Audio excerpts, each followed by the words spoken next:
выборы, которые должны состояться в народное собрание, да, возможно, они извлекут уроки из этого позора, связанного с Илоном Шором, когда автономия, так сказать, польстилась на его безудержный популизм и подачки. Но это еще не значит, что и центральная власть, и наши сограждане из гагаузской автономии готовы инициировать тот диалог, по итогам которого не только будет изменено законодательство, но и сами жители автономии сами себе ответят на вопрос, зачем нужна эта автономия.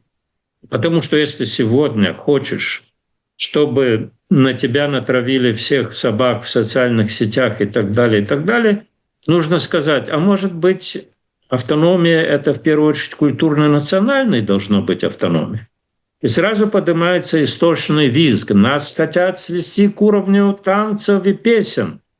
Но я говорю, ребята, а когда 2 февраля 2014 года вы по указанию Москвы организовали провокацию под названием «референдум», это что, принесло вам счастье?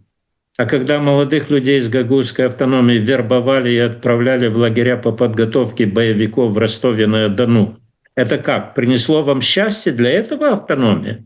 А когда 13 ноября 2020 года Ирина Влах организовала в Камрате позорный митинг, и там не только по поддержке Игоря Додона, бог с ним, с Игорем Додоном, но там же была совершенно такая криминальная компонента «Вставай, страна огромная, вставай на смертный бой с фашистской силой черную, с проклятой Ордой». Эта песня звучала над площадью. Фашистская Орда и сила черная — это были граждане Молдовы, которые поддерживали Майю Санду. И вот, к сожалению, вот эти вещи, они не только остались безнаказанными. Я не стремлюсь к решению всех проблем через уголовные дела. Но центральная власть не смогла наладить такой диалог трудный, который не может уложиться в один избирательный мандат, но который все-таки приведет к изменению ментальности наших сограждан из гагаузской автономии.